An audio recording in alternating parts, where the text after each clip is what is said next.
Complicada la situación en el conjunto de Latinoamérica. Mañana hay elecciones en Bolivia, pero las noticias que llegaron esta semana venían particularmente de Venezuela por una avanzada autoritaria contra referentes de la oposición, de organismos de derechos humanos o de la oposición social y política que está llevando adelante el gobierno. Diego.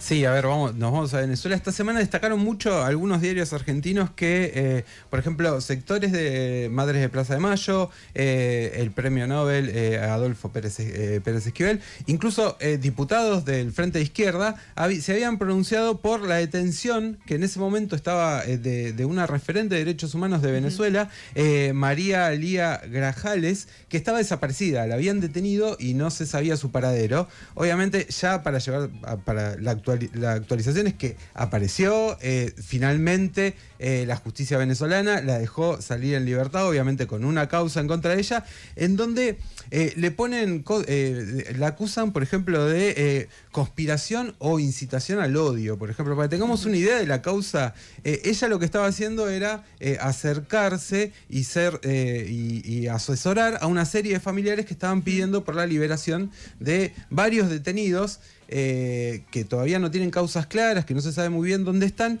y que tienen que ver con un dato muy importante para tener en cuenta: las elecciones de julio del año pasado, esas elecciones que obviamente están muy marcadas por una situación de fraude, claro, o muy poca claridad, que nunca se presentaron, las actas que no aparecieron, que claro, que le dieron continuidad al gobierno de Nicolás Maduro, a ver, ¿por qué tiene? Me parece interesante pensar por qué este grado de autoritarismo y represión, no ya al punto de llevarse directamente a una representante de derechos humanos, con el escándalo que eso puede generar, no solo a nivel nacional, sino internacional. Y tiene mucho que ver, hablaba con gente de Venezuela que me decía, el salario mínimo oficial hoy en Venezuela es de 0,90 centavos de dólar por mes. Complicadísimo. Para tener una idea del ajuste que está aplicando, primero hubo una devaluación muy grande, pero además lo que viene aplicando ahora el gobierno de Nicolás Maduro es un ajuste neoliberal clásico. Es decir, empezar a privatizar, empezar a descentralizar las empresas más importantes y dejar que vaya ingresando al país parte de empresas internacionales. No lo tenía tan definido, o sea, tan informado yo. Es como el sueño de Milei, digamos. Todas las cosas del mundo venía siguiendo tan. Claro, por eso está este intento permanente de tiene lógica todo conseguir lazos con empresas internacionales, ver que Estados Unidos afloje un poco la presión. Ahora después les voy a hablar de eso porque es muy interesante lo que está pasando.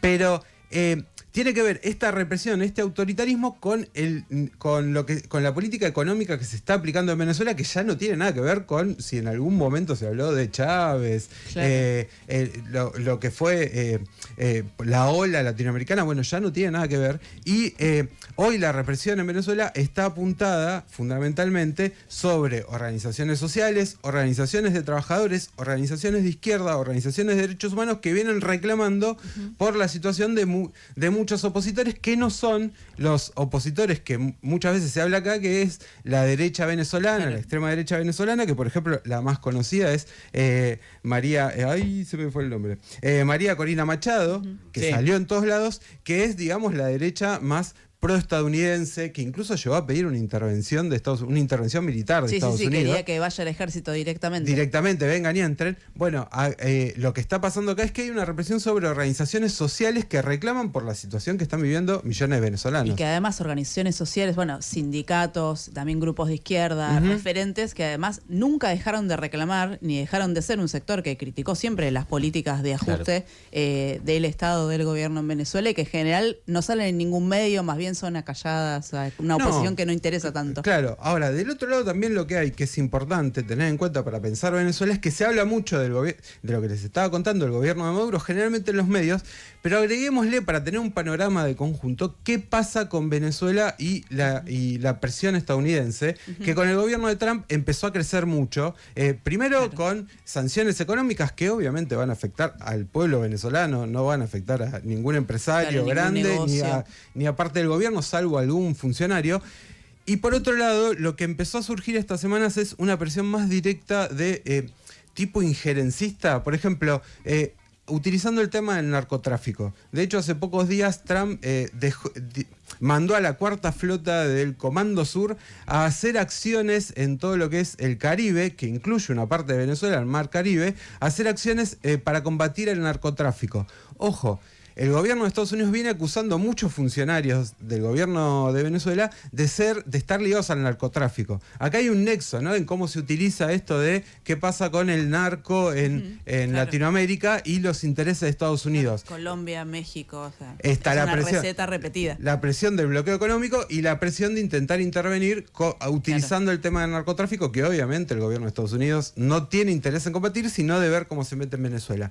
Me parece que es interesante meterse en lo que está pasando en ese país, dejar claro lo que está haciendo el gobierno de Nicolás Maduro, que obviamente tiene un claro giro autoritario que va dirigido a algunos sectores, no a la oposición derecha, sino a sectores de oposición social, que me parece que la idea de acallarlos tiene que ver con que podrían dar una salida alternativa a esta especie de disputa que es o con Maduro o con Estados Unidos. Bueno, me parece que acallar los sectores disidentes tiene que ver con impedir que haya una alternativa que favorezca verdaderamente a la mayoría de los venezolanos.